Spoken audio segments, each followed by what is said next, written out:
evening, friends. I welcome all of you on the behalf of Usanas Foundation. We have another segment of Usanas Dialogues, and today we are going to discuss a very, very interesting and a burning issue in today's geopolitics, particularly the regional geopolitics of South Asia. That is the issue of Balochistan's independence. The recent happenings in Balochistan have really alarmed the entire South Asian strategic community, and people are questioning what is going to be the future trajectory of the Baloch movement and, in a larger sense, the future of Balochistan. We are joined by an amazing expert today, Mr. Tilak Devasher.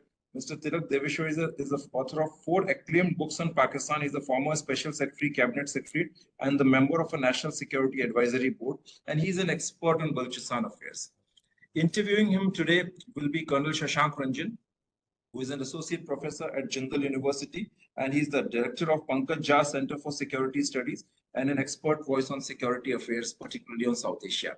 So I'll just hand it over to you, over to Colonel Shashank Ranjan from here. Colonel Shashank, over to you.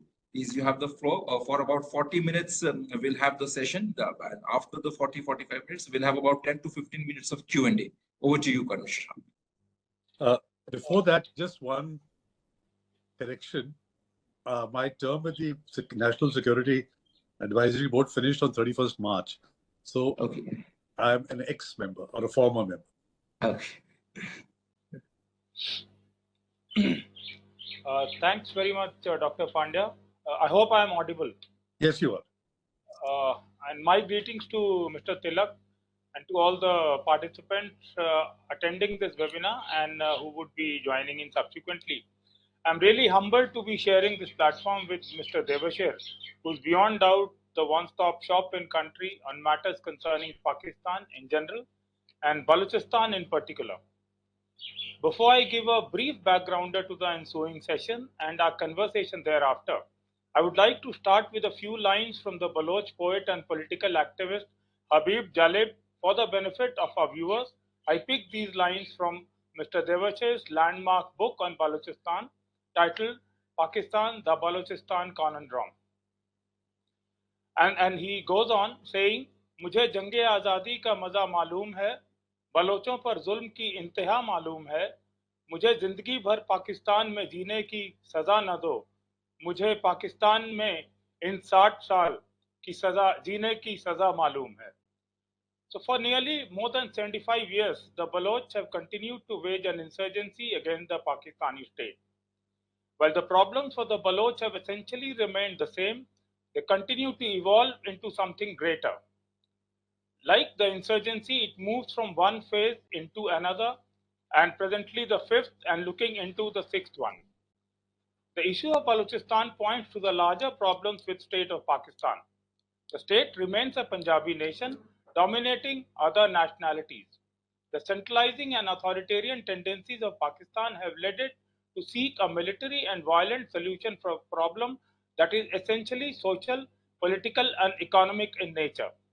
This again leads to the problem of excesses committed by military and intelligence complex against its own people, as well as the poor condition of minorities in the country. Through different periods of insurgency, the Baloch proved their resilience and ability to generate a momentum for a grassroots cause that is unlikely to subside even if it cannot win. Pakistan therefore needs to rethink its policy towards Balochistan and other provinces, nationalities and minorities, what we are looking forward to from Mr. Devasher and his insight. It is in the interest of Pakistan, I suppose, to reconcile with Balochistan by placing the Baloch people at the center and not their resources. Even if the military manages to control the insurgents, I feel the Baloch will remain, and a 6th period of insurgency does not seem unlikely. The Pakistani state is therefore actively repeating history and, of course, not learning anything from history. As per SATP data, incidents of killing increased from 160 in 2023 to 250 in 2024. Such incidents have been on an ascending trend since 2021. Pakistan as a country is at present ranked number 2 in the latest Global Terrorism Index. Overall security situation in Balochistan deteriorated significantly in 2024, and the current year is likely to surpass previous records. Enforced disappearances, extrajudicial killings of ethnic Baloch by security apparatus remain rampant, leading to a spiral of retaliatory attacks and violence targeting the SF and the state establishment by the insurgents. Fast forward to March this year, the hijacking of Jafar Express on the 11th of last month by Balochistan Liberation Army was more than just a militant attack, and it was an event that laid bare Pakistan's deep structural vulnerabilities, its failing counterinsurgency strategies, and the broader geopolitical ramifications of deteriorating security situation in Balochistan. With this as a brief backgrounder, could I request Mr. Devasher to start by giving his sense on the historical background, or maybe what is at the roots of this present challenge? Over to you, Mr. Devasher. Thank you. Thank you very much for having me on this show and to enable me to give my version or my take on what's happening in Balochistan. So to begin, as you mentioned, the historical background, that goes to the root of why the Baloch, right since 1948, since the forcible accession of the Khan of Kalat, princely state of Kalat, till today, have not really accepted the accession to Pakistan, the manner in which it was done. And I won't go into too many details, but when the British decided to leave India and to leave it partitioned, the question arose that what will be the fate of the princely state of Kalat. You must remember that the Kalat state was not on the same footing as the 500 odd Indian princely states. It was in what is called category B. It was not considered an Indian princely state. The Khan of Kalat was not a member of the Chamber of Princes, and it was dealt by the External Affairs Department of the government of India and not by the political department. Now, this was because by the Treaty of 1876, I think it was, the British had accepted Kalat's sovereignty. So when the time came and the cabinet mission came to India, of all the people, Jinnah was the lawyer of Khan of Kalat, and he argued the case for Kalat's independence. A memorandum was prepared for the cabinet mission in which they said that Kalat was an independent state before 1876, and therefore sovereignty should go back to Khan of Kalat. Because the cabinet mission couldn't find anything wrong with that argument, typically British just kept quiet and they didn't say anything about the state of Kalat. Nevertheless, in August 1947, 4th of August to be exact, a tripartite agreement was signed, was agreed between the British, Khan of Kalat, and Muhammad Ali Jinnah, the future Governor General, in which it was accepted that Kalat would be an independent state once the British left and the partition of India took place. This was followed by a standstill agreement between Jinnah and the Khan of Kalat, and the status, neither side will try and change the status. Based on this, the Khan declared independence on 12th of August, if I'm not mistaken. He set up a constitution which had 2 houses of parliament. He held elections, and there was even an embassy of Kalat in Karachi. Now, this is where the colonial masters sort of come in. Initially, the British thought that Kalat would be a good place to place their forces after the partition of the subcontinent, on which they could watch both the Soviet Union and also the wells of power, which is the oil of the Middle East. But when Pakistan agreed to do the bidding of Britain realized that it's probably better to have whole of Pakistan at their disposal rather than a weak Balochistan. So from October 47 onwards, they started pressing Jinnah not to accept the independence of Khan of Kalat and to force the accession. So Jinnah started working on the Khan of Kalat from October onwards. And when the Khan did not agree, because the 2 assemblies that he had set up, the assembly, the lower house and the upper house, both passed resolutions that they did not want accession with Pakistan. The Pakistan army marched into Kalat in March of 1948 and took the Khan to Karachi, and he was forced to sign the instrument of accession. Now, the manner in which the succession was done was not accepted by the Baloch because the Kalat's brother, Abdul Karim, immediately rose in rebellion. And though the rebellion was not very significant, the fact that he did rise in rebellion showed that the Baloch had not accepted the forcible accession of Kalat. And he became the first sort of national hero and the martyr for the cause of Baloch independence. And thereafter, there have been a series of insurgencies, 1958, 1962, 1973, 77. And the current fifth insurgency, which began in 2004, has been continuing for the last 20 years, just showing that the Baloch did not accept accession. And then in the last 70 years, their problems have got compounded.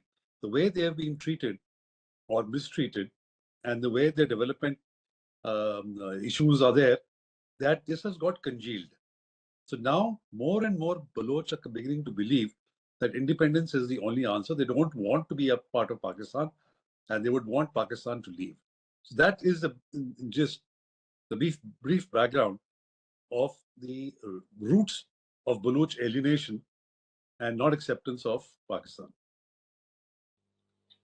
All right, sir. And how about the composition of the insurgency, sir? Like I have read your work and I have heard your talks, also followed you kind of, and you have at places said that earlier the composition was, Sardars dominated or tribes dominated, but now, sir, it has, evolved into a kind of cosmopolitan kind of an insurgency, and the age-old conventional barriers have got, diminished. So could you give your sense on that, sir?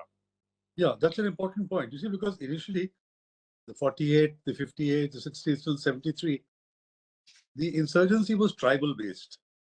It was led by tribal sardars, and they fought in their tribal area. So the Maris would fight in the Mari area, Mengals in the Mengal area, and the Buktis in the Bukti area.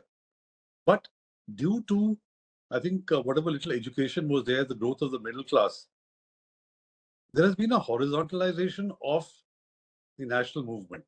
In that, there are more and more middle class Baloch, especially from the non-tribal Makaran coast, who have come to the fore. And they are fighting not to restore the Sardari Nizam, but to make a pan-Balochistan that is democratic, in which everybody has equal rights. And they are not, unlike the Sardars, some Sardars would do deals with the government, get some concessions and so on and so forth. But the middle class on the ground, leadership is such that they are fighting for a pan-Balochistan, which is democratic, which cuts across tribal lines and cuts across gender. So, whereas the older tribal Sardars' children or sons are continue to have a lot of influence, a lot of them are in exile because their lives are more in danger in Pakistan. The people on the ground, people leading the armed movement, people leading the civil society protests are all from the middle class, the professional classes, engineers, doctors. You'll find a lot of them. So there has been a gradual evolution of the insurgency, the Baloch insurgency over the years. Right. So we'll come on to the ethnicity part slightly later. I would like you to just go over, sir, the main drivers of insurgency. For example, political marginalization, economic deprivation, underdevelopment, and things like that, sir. So if you could just dwell upon those aspects of it, sir, to include, of course, mega projects, etc. Yeah. So it's difficult to remember all that, but so I've jotted a few points. I'll just, if you don't mind. You see, the political alienation which you mentioned is lack of representation in politics and in administration. Somebody did a study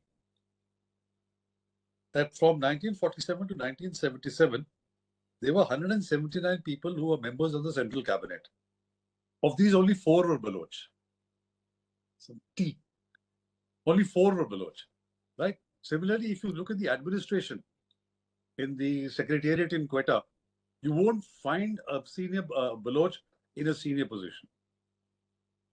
Politically, again, Balochistan has about 15 or 16 seats in the National Assembly. So in the formation of any government, the National Assembly, 272 elected members, the MNAs from Balochistan don't make a difference. They are not central to the formation of any government or even to the dismissal of any government. Somebody who wins, a political party that wins Punjab, largely wins Punjab or with some people in Sindh or KPK, can form the government. So again, they feel marginalized because nobody listens to them.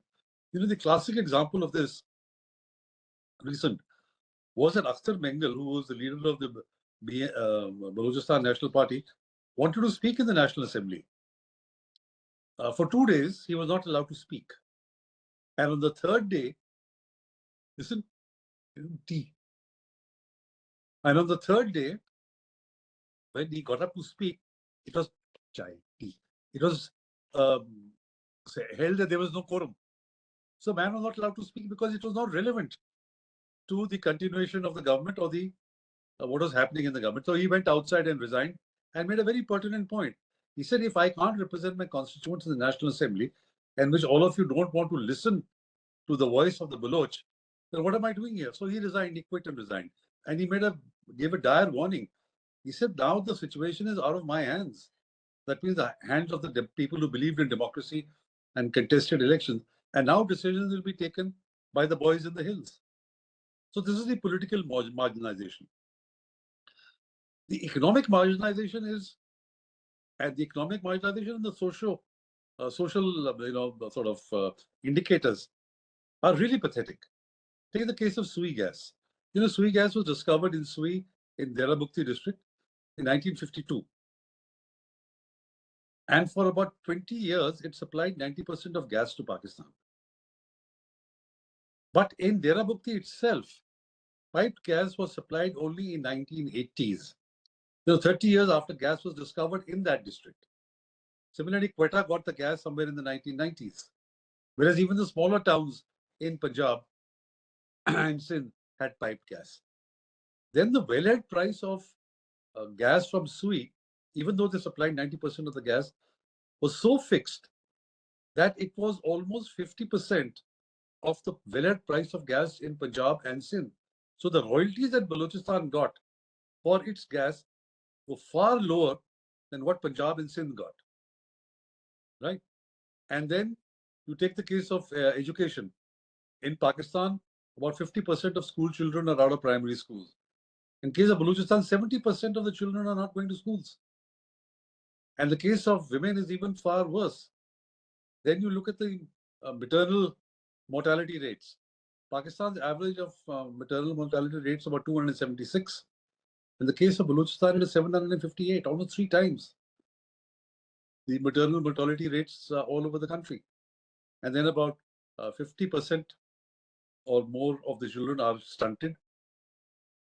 That is low height for age and wasted, low weight for age or height or something, that. So in all parameters, then one more, 13 underfed districts in Balochistan, in Pakistan, all 13 are from Balochistan. So you can imagine what are the conditions that people are living. And this is not because Balochistan doesn't have the resources. According to one Pakistani economist, in the last 40 years, about 7 trillion rupees have been extracted from Balochistan and spent in Punjab and Sindh. 7 trillion, can you imagine? If that money had been invested and spent in Pakistan, in Balochistan, Balochistan would have been as prosperous as Punjab today. 7 trillion rupees. So that is the kind of deprivation that the people are suffering from Balochistan. So naturally, when you ask, is this a law and order issue? It's not a law and order issue. People realize that are they not equal citizens of Pakistan? Don't they have the same rights? Right? So whether it's political, whether it's economic, whether it's the social indicators, in every respect. And then finally, the problem which is of this enforced disappearances and missing persons. I think it happens happening in other provinces too. But in Balochistan, it's routine. The army, because they cannot fight with the militants, so the militants are giving them a beating, they come and pick up young boys, especially from the middle class, without any warrant, without any reason. and they're not produced in court, but their tortured bodies are sometimes thrown on the roads. Sometimes the bodies don't even come back. And this has given rise to a very strong civil society movement. And we can talk about that a little later. But for the causes for the resentment, I think this sort of sums up why there is so much of resentment and anger in Balochistan today, and which is not going to be swept under the carpet by just talking about development package and this and that. It's too deep-rooted. It's become too deep-rooted. All right, sir. And I believe, sir, vis-a-vis political marginalization, given the proportion of population in relation to the Pakistan state as such, Balochistan is only 6%. So numerically, when they go for delimitation, the constituencies are very huge. Yes. There's one constituency of Makran that stretches almost from Karachi till the Iranian border, 800 kilometers. One constituency. Can you imagine how people vote or how the contestants will actually be canvassing? Yes, absolutely, sir. And in connection with the disappearances, extrajudicial killings, what we see recently, sir, the peace protest and the activism by civil society under women leaders like Merang Baloch and all, is that the prime reason for these protests getting a traction? Yes. You see, because but the Baloch society is very conservative. Women have always had a very prominent and important role, but inside the house. They don't come out and certainly not come out to protest. But the women have found that most of their fathers or their brothers or their sons have gone missing. So if they don't protest, if they don't come out and lead the protests, there will be a massive Baloch genocide. So they have hit the streets. You see, like Merang Baloch, for example, a father was picked up, he was tortured for 2 years, and then he was finally killed. Likewise, a brother went missing. So, these, and there's a whole lot of other stories, hundreds of these stories. They have been protesting since the age of 10 years. Girls as young as 10 have been protesting on the roads, asking, where is my father? Where is my brother? Women have been protesting that where is my son? Where are our husbands? In fact, a term that has come gain prominence in Balochistan is half widow, where the lady does not know whether she's married or she's a widow. If her husband is missing for 15 years and she has no information on him, so the term half widow has come. And now people say that, if you have to pick up somebody and kill him, at least kill him and return the body. So he'll have a grave where we can go and, give our, sit on the grave and, pray for the soul or whatever. But they don't even give that body. The bodies are buried at the dead of night. Recently, there was a case in Quetta, about 15 bodies were buried. Nobody knows who those people were.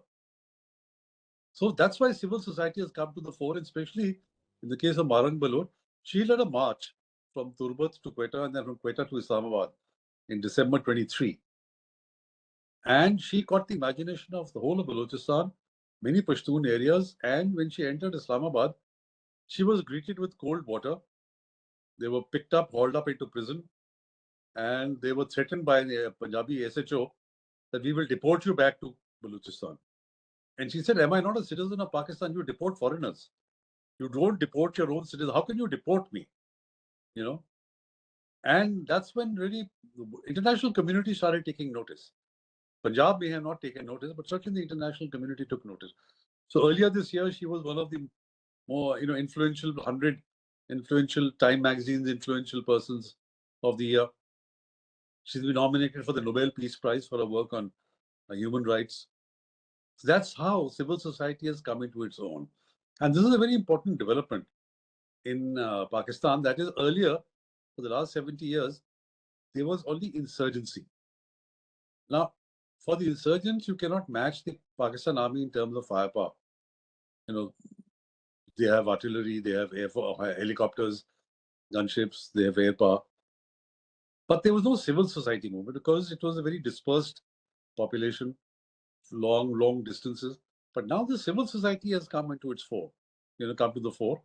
And on one call of Merang Baloch, thousands of people get together.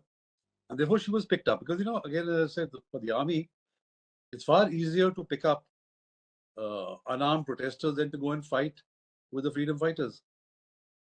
So, and then now there's another protest going on with Akhtar Bengal has got into the act, and he's led a long march for her release.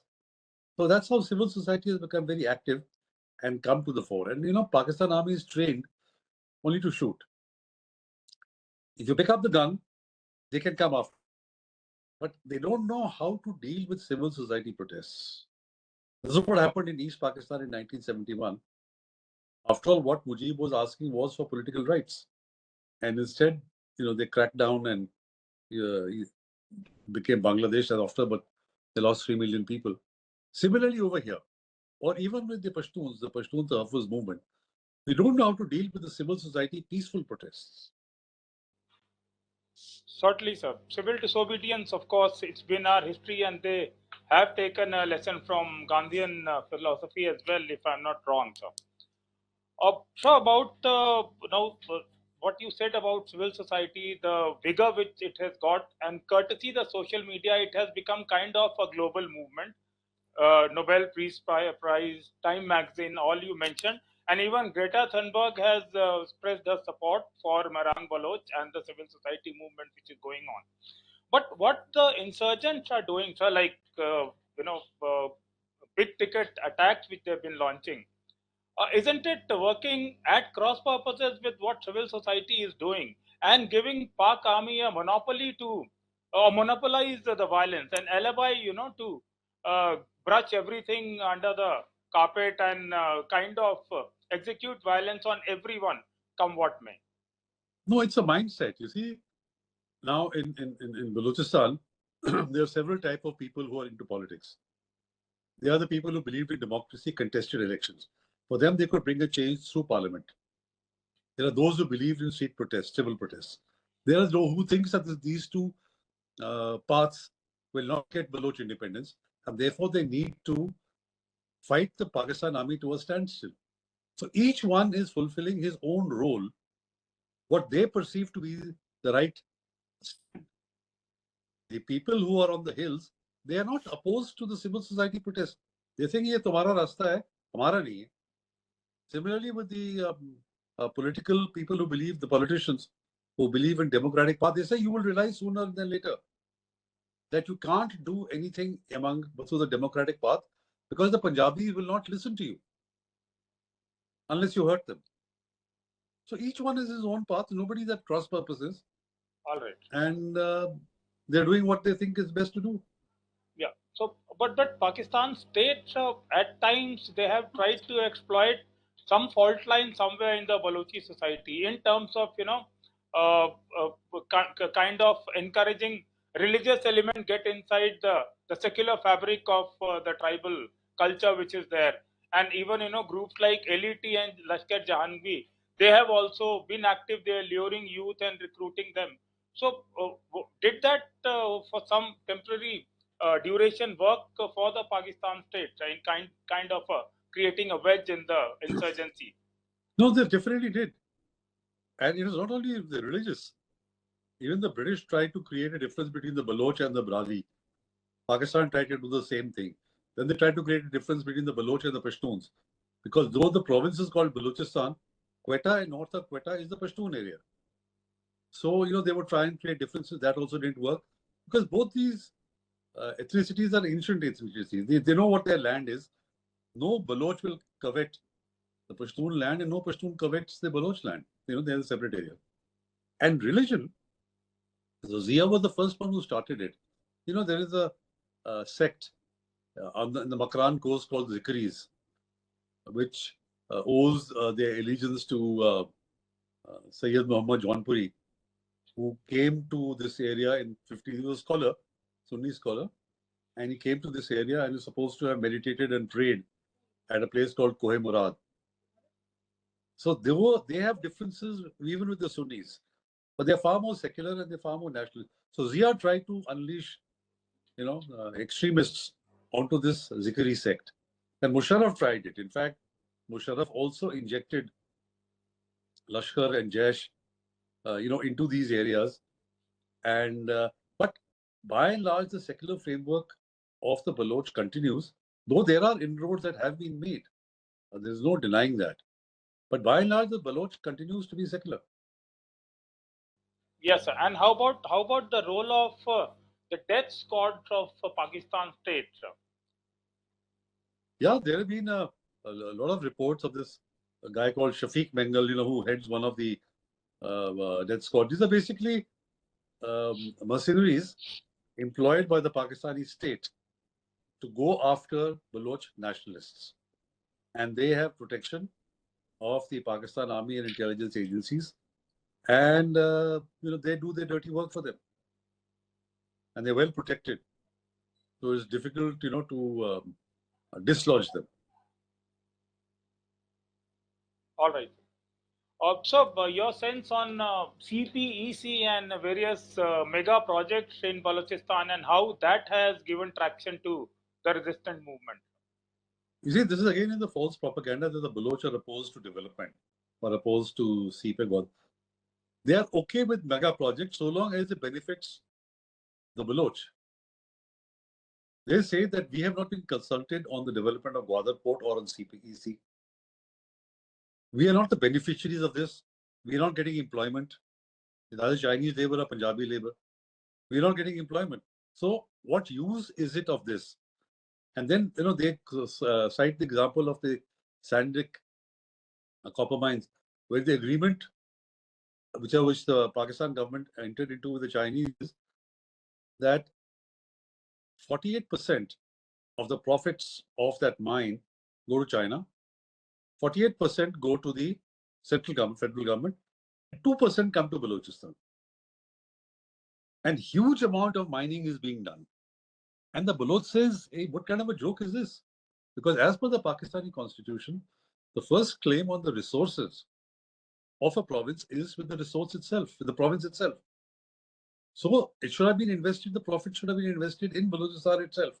Similarly, I feel that even in Gwadar, I forget now the exact distribution of profits, but again, Balochistan gets nothing as compared to what the Chinese will get and what Pakistan federal government will get. Of course, right now the port is hardly working.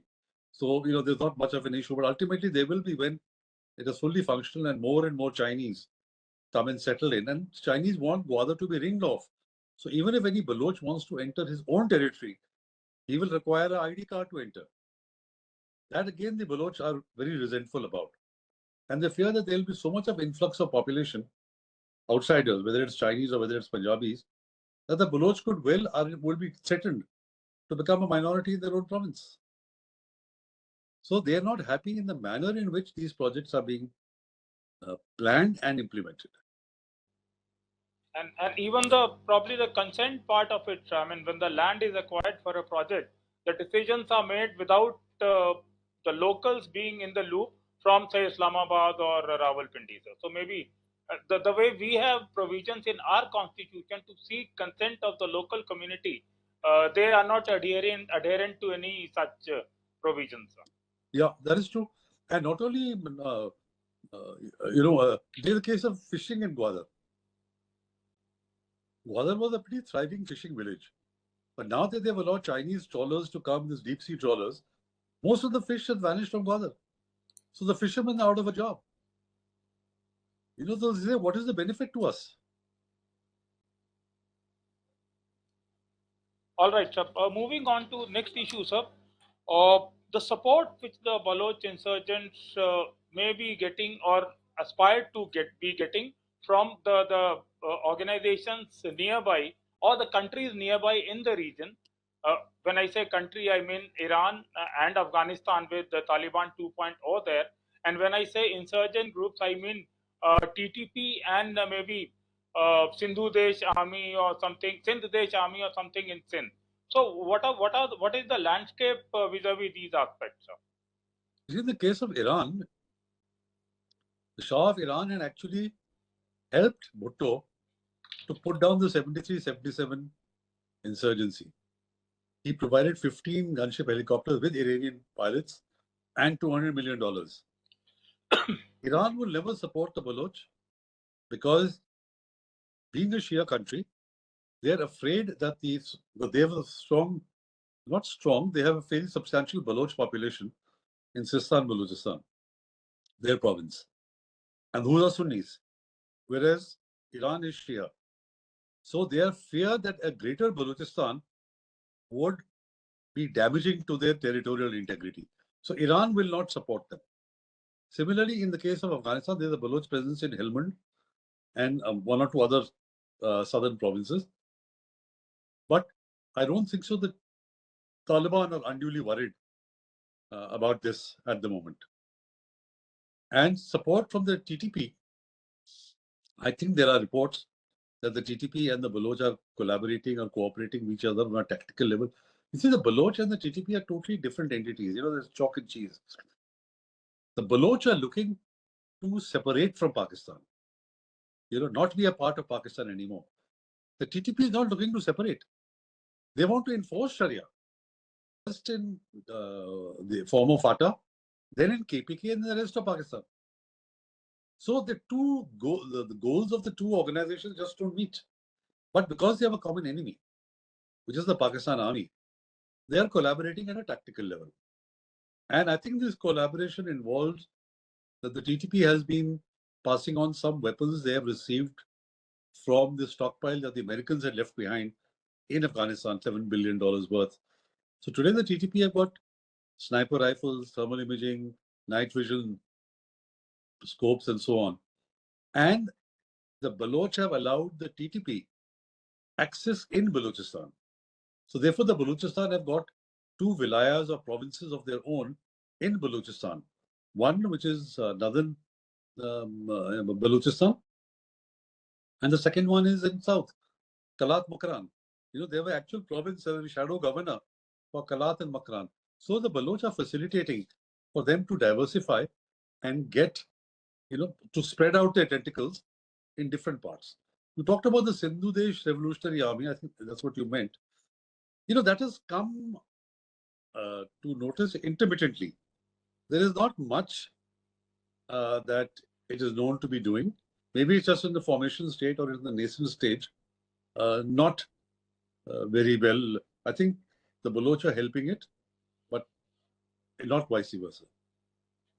All right, sir. And we talked of the region and the terror groups in the region.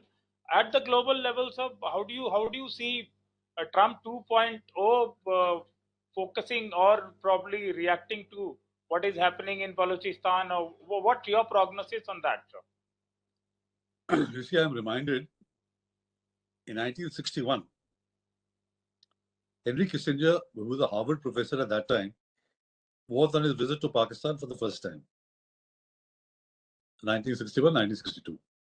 So a journalist asked him this question, that what do you have to say about the insurgency in Balochistan? He said, I don't know anything about Balochistan. He said, I won't even know about the Balochistan insurgency, even if it hit me in the face. That was the lack of knowledge of a man like Henry Kissinger, who was a Harvard professor at that time. Similarly, I think if you were to ask President Trump today, what do you think of Balochistan? I mean, I don't think so. He will know very much about it. It's not registered. You know, even with Pakistan, they have a fairly dismal view right now after the support that Pakistan gave to the Taliban, which led to the American withdrawal, you know, the pretty ungainly withdrawal from Afghanistan. They haven't forgotten Pakistan for that. So I don't think so Mr. Trump would really be aware or know what is happening in Balochistan.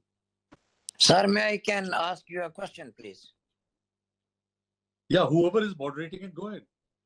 Okay, no, I am a participant. Jamil Maqsood. Originally, I hail from Pakistani occupied territory of Jammu and Kashmir and currently living in exile in Brussels from the last 25 years.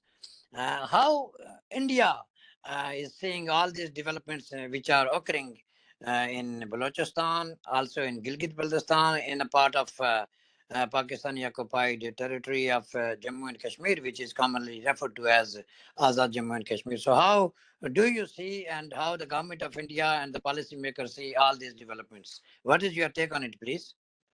You see, I'm no longer in government of India, retired 10 years ago from government of India. But I think people in the government are watching what is happening in Pakistan as a whole, and what is happening in Balochistan, what is happening in KPK, what is happening in the security situation, are watching it very closely. Now, because we don't share a land border with either Balochistan or with Khyber Pakhtunkhwa, so there is not much planning as such. You know, the people often compare the situation in Balochistan to the then East Pakistan. Now, East Pakistan, we shared a land border, 4,000-kilometer land border. 10 million refugees have come into India. So India automatically, willy-nilly, got dragged into the conflict of East Pakistan led to Bangladesh. In the case of Balochistan, it is not there. Yes, if for a different reason, for example, if there's a water crisis in Pakistan tomorrow, and refugees from Sindh, from South Punjab, start marching towards the Indian border, that will be a different game. You know, that is something that will directly impact on Indian policy. But right now, as far as Balochistan and KPK is concerned, and as far as Gilgit-Baltistan and POK is concerned, I think the foreign minister made a very pertinent remark when he was asked this question. I don't remember where it was, when he said the issue will be resolved the day Pakistan hands over POJK to India. You know, there's no issue left in J&K except the portion that has been illegally occupied by Pakistan. So the day you hand it over, the issue is resolved. So that Pakistani journalist was totally stumped. He didn't know what to say or what to ask. Yes, but what do you think Pakistan will voluntarily hand over these areas to India or reunified with the rest of the state of Jammu and Kashmir? And how the United States, which is using Pakistan as a proxy land and Pakistani military as a proxy organ within the state of Pakistan, shall accept or support this idea? Because 2 or 3 years ago, the US ambassador to Islamabad have visited my particular union council, where the so-called Prime Minister, Mr. Tanveer Ilyas, the former member of the PTI government led, and there is an institute established by one of a local person who is residing in the United States, and the name of the institute is MTBC in District Bagh. MTBC is Medical Transcript and Building Company, and they have established a very big compound at a hilly area in District Bagh, and the US ambassador have visited both the areas in my union council and also to that institute. So that was a signaling to India that how closely the United States is taking interest in these areas which are under the colonization or under the control or under the administration of Pakistan for the proxy activities. You know, whenever there is peace initiatives or security measures are drastically taken by the government of India in J&K, the land of Gilgit-Baltistan and POJK is used for the proxy militancy. And whenever there are peace initiatives, government of Pakistan activate those jihadi elements, as you have seen on 5th of February, which is so-called Solidarity Day observed in Pakistan. There was a rally held in Rawalakot, where all these band outfits marched with automatic rifles, automatic weapons, and the government of Pakistan did not take any measures, whereas all those militant organizations and outfits are disbanded in Pakistan. They cannot operate in Pakistan, but they are fully allowed to operate in POJK and also in Gilgit-Baltistan. So in this case scenario, how the government of India is seeing or watching or observing that one day Pakistan, because of its economical meltdown, shall hand over these areas to India. I think if Pakistan would do that, the United States or their deep state would not allow to do such kind of things, because on the basis of these areas, the United States is also uh, compelling government of India on various fronts, on economical fronts, on geostrategic fronts, on foreign policy fronts.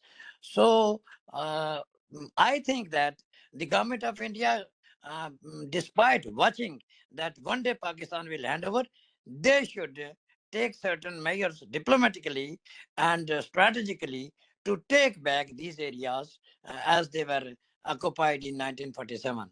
So this is my observation and feelings, but rest is up to the policymakers and the security establishment of government of India to take these areas back under as it was done under the Treaty of Accession of 26th of October 1947.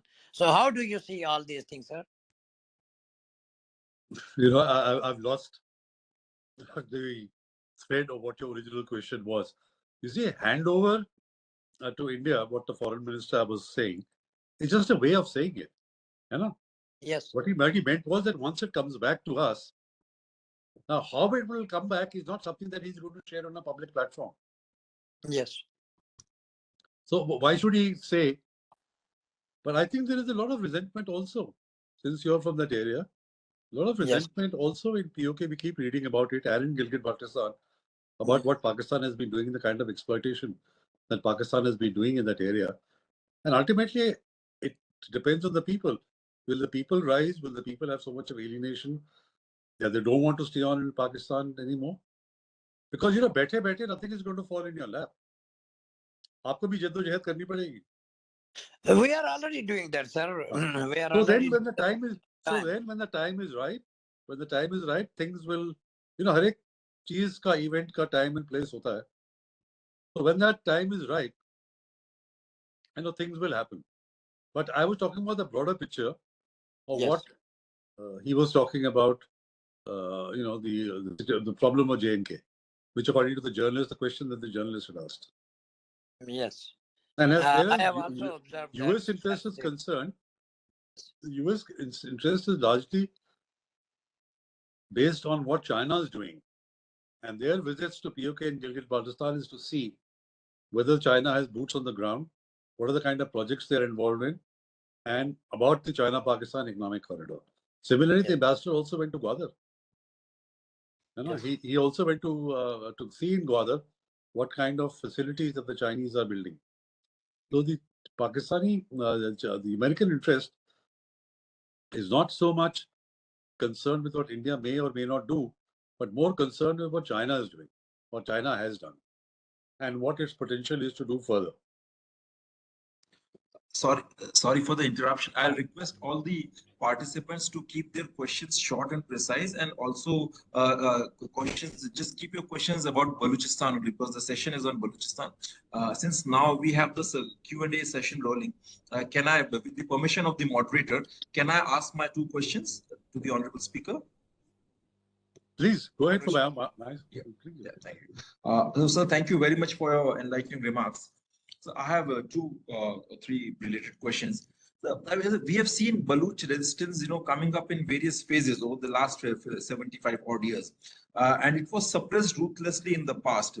But what's the reason for this sudden upsurge? And this time, when this upsurge has come, it has come out in a very lethal manner. It's kind of coming out as a major headache for Pakistan army, and they are not able to control it.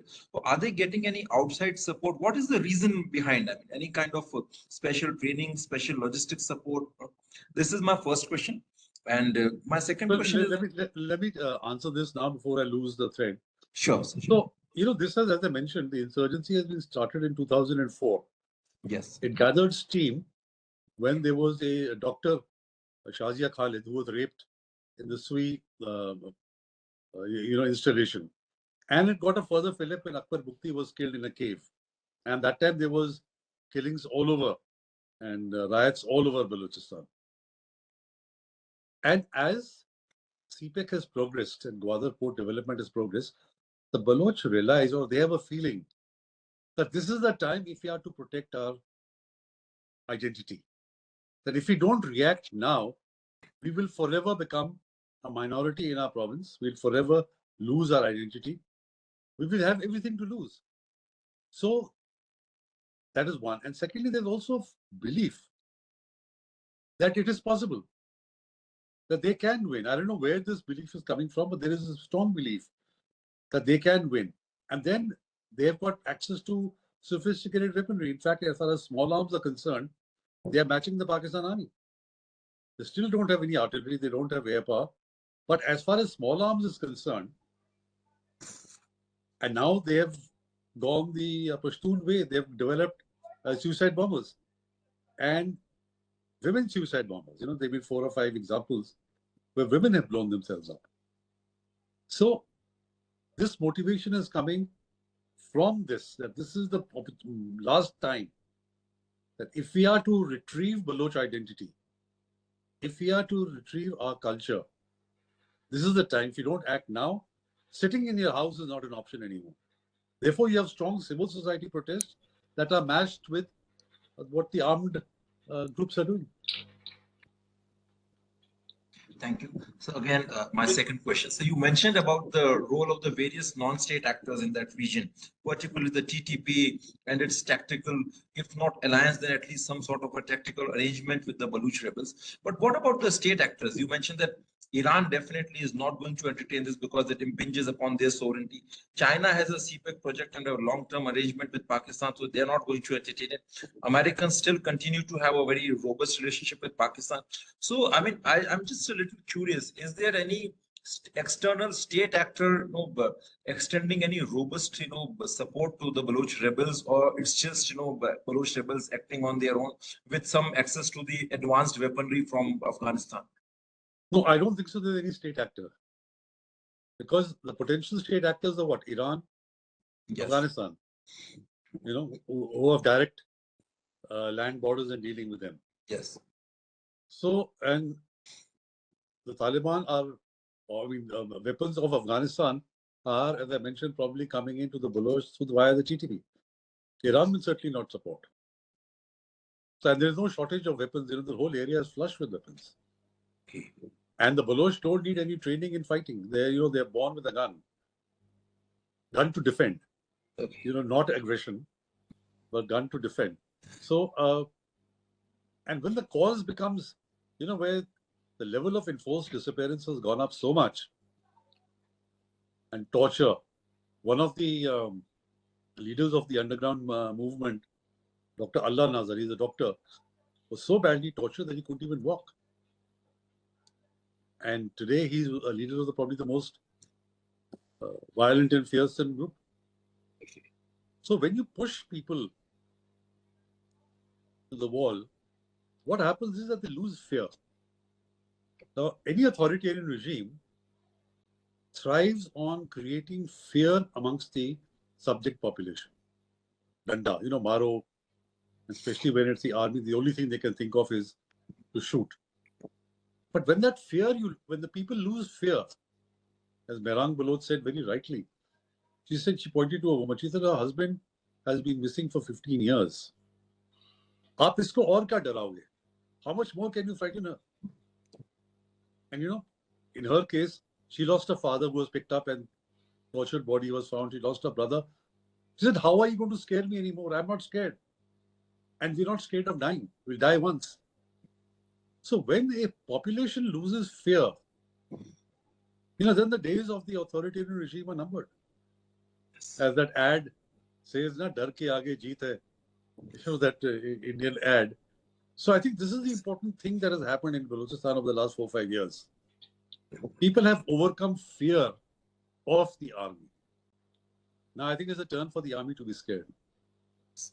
Thank you, sir. My last question. That's it. After that, please take other questions. I'll request Dr. Colonel Shashank. So, sir, my last question is, I mean, as we discussed that, I mean, the current Baloch resistance is mostly led by the middle class intellectuals, doctors, engineers, lawyers. But in the past, we have seen very hardcore Sunni extremist organizations like Jindal, better known as Jaish-e-Adl now, leading the Baloch resistance. And Jandullah also was mostly occupied with, I mean, its membership was mostly the doctors and engineers, and they didn't go to any madrasa, but they were like hardcore Sunni extremists. And they fought even with the Taliban and Al Qaeda.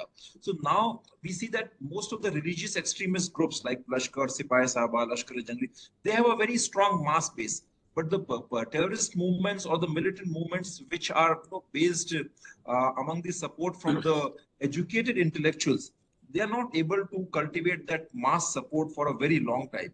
So, I mean, given this background, do you think that, I mean, ultimately in the longer run, Baloch resistance will picture out, in the face of the strong Pakistani suppression, or it will, continue to become stronger? And what about its internal dynamics with the tribal part of the Baloch resistance movement? I mean, the ethnicities and the tribal leaders. No, I think there are two separate parts of it. Jundullah and Jaish-e-Adl are Sunnis trying to survive in a Shia environment, right? That's how they become extremists, even though Baloch by tradition or by history are secular. But because the Shia persecution has been so strong and trying to convert those Sunni people into Shiism, that they have adopted extreme measures. So that is because Jundullah and Jaish-e-Adl function on the Iranian side, not on the Pakistani side, Balochistan, right? And as far as lack of support is concerned, on the contrary, there are so many recruits now who are joining the militant groups because, you see, for a young boy, let's say of 2022, what are the options for him?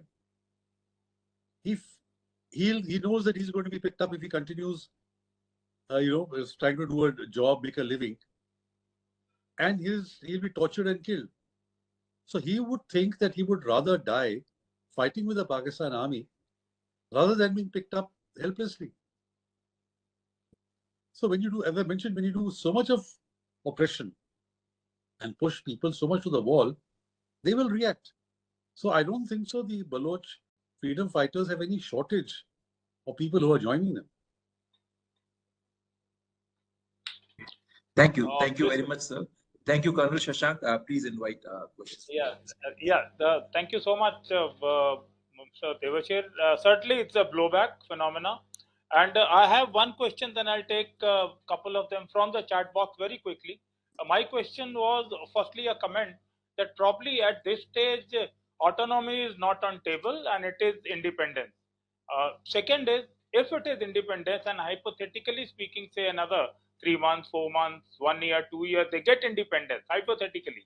Are they ready? Are the Balochis ready in terms of organization? Because the militant or insurgent organizations which are there, they have not shown any semblance of a structure within the party, like, the parties like Maoist, etc. have. So what is your take on that, sir? Well, that's a very important question. The Baloch have tried to come together earlier. The Khan of Kalat had organized a gathering of all the tribal leaders many years during Musharraf's time. They tried to set up a charter of how Balochistan would be governed, but hasn't been successful. I believe now they're working on some sort of a political charter to which everybody can agree to. But they haven't got it so far. So I don't see independence coming because, you have to have a political framework of what you want to do. Is it going to be a democracy? Is it going to be a presidential parliamentary system? There are so many issues. I think the Baloch have a lot of homework to do, before they can take the step. But in the meantime, they're keeping the pressure up. All right, I'll take one or question from the chat. Most of the questions on chat you have generally covered. There's a question by Mr. Samir Toor, who says, how have human rights organizations responded to the alleged state repression in Balochistan? And he goes on, has UN been effective against Pakistan so far, despite knowing it is an epicenter of terrorism and safe haven for terrorists? Yes, sir. I think there are two issues. Terrorism is one, and human rights violations is the other. So the UN has, the international community as a whole, has not taken notice to the extent it should have, given the kind of situation that human rights are being violated in Balochistan. That kind of attention has not been focused on Balochistan. Yes, Amnesty International does come out with every now and then with statements. The Human Rights Watch, the Human Rights Commission of Pakistan does. Once there was a delegation from the Human Rights Council. They sent a delegation. But that sustained pressure on Pakistan to get their act together in Balochistan and stop committing human rights violations, that is not there. Now, having said that, it is also true that it has been a slow movement, but international community is beginning to take notice. I mean, after all, for the Time magazine to nominate Mehrang Baloch as one of the 100 influential persons of the year shows that it did register somewhere. And then her being nominated for the Nobel Peace Prize also shows that it is registering. But it probably much more needs to be done. Congressmen have to get involved. But because the population, even the diaspora, is not very strong or not very effective, they can't lobby with the US Congress or with the British Parliament or even with the EU. They're not able to do that. Groups of Baloch do go to Geneva for the Human Rights Council meetings, and they do protest outside and they make statements.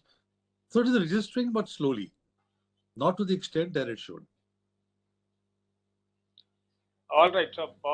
Another question, sir, from Kailash Ratnu, and he asked, is there any sort of blackout in mainstream media in Pakistan since Jaffer Express incident? Just repeat that, Eddie.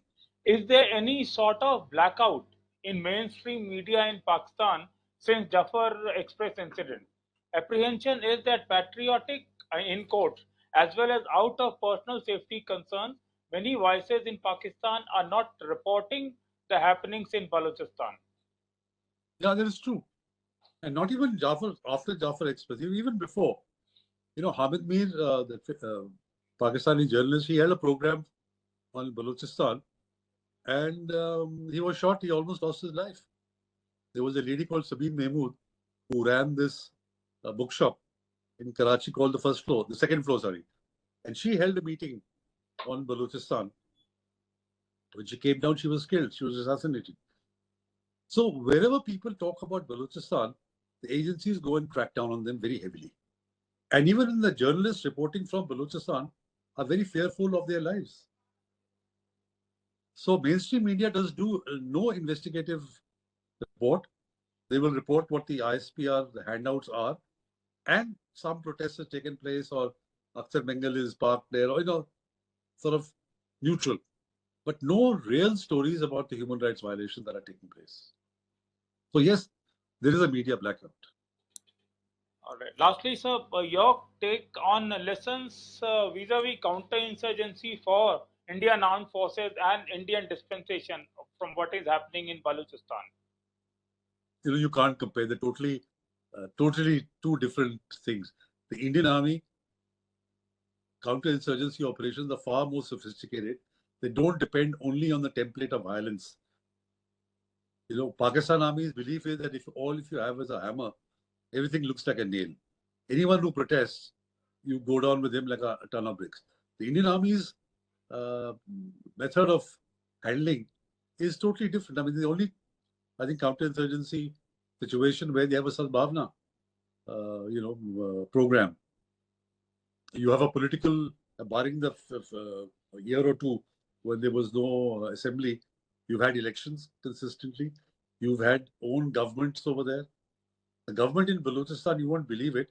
The current chief minister, the man called Sarfaraz Bukti, he's a PPP nominee, mind you. When he was Home Minister of Balochistan in 2017, he's on record as having stated that the only solution to Balochistan, the only option that the government has is genocide of the Baloch. Now, he's a Baloch himself.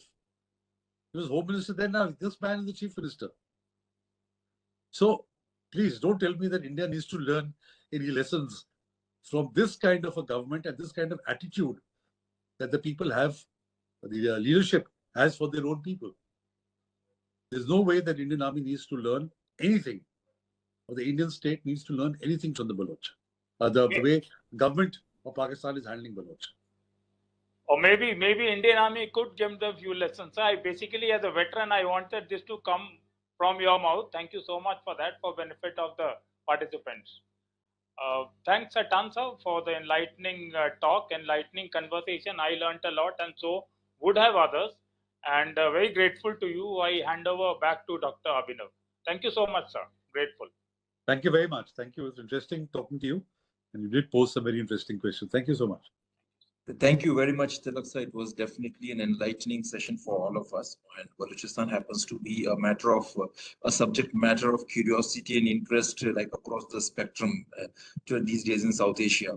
And as a think tank, we are really interested in this subject, and your expert comments and insights enhanced our knowledge and understanding of the subject.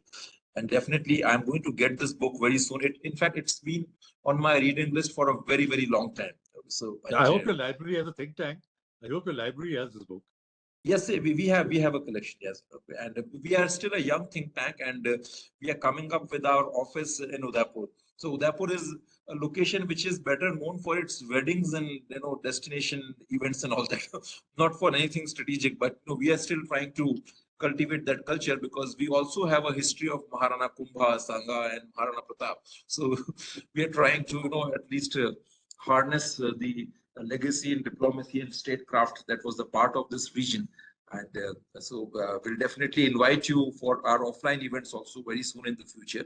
So we organize this Maharana Pratap annual geopolitics dialogue every year with the Ministry of External Affairs. So now it's we just did our the fourth version of it, and it has already become a global brand. And we invite speakers from across the world discussing various issues on geopolitics, technology, and even international trade. So we look forward to hosting you again, online and offline, maybe in Rajasthan, Delhi. So thank you very much once again. Make your guests stay in the Lake Palace. If not Lake Palace, there's something very similar to that. Okay. You love your stay. Okay, great. Look forward to that. Yes, thank you. I'm familiar with Rajasthan. I've studied there. Great, sir. Thank you, sir. Thank you, Colonel Shashank, for the excellent moderation, and definitely my heartfelt thanks to the Pankaj Center also. It's always a pleasure working with you and your center and your students, and I look forward to inviting you in the future also for moderation and a stronger association with Usanas Foundation. I would also like to thank all our audience participants, Jamil Maqsood Saab, who was joined from UK, and you asked very interesting questions. Mr. Kailash Ratnu, Samarthur, and all the other participants. Will soon be uploading the video of this event on our YouTube channel. So in case if anyone has missed it, you can watch the video. Okay? And thank you very much. Thank you. Thank you. Jai Hind. So much. Thank you.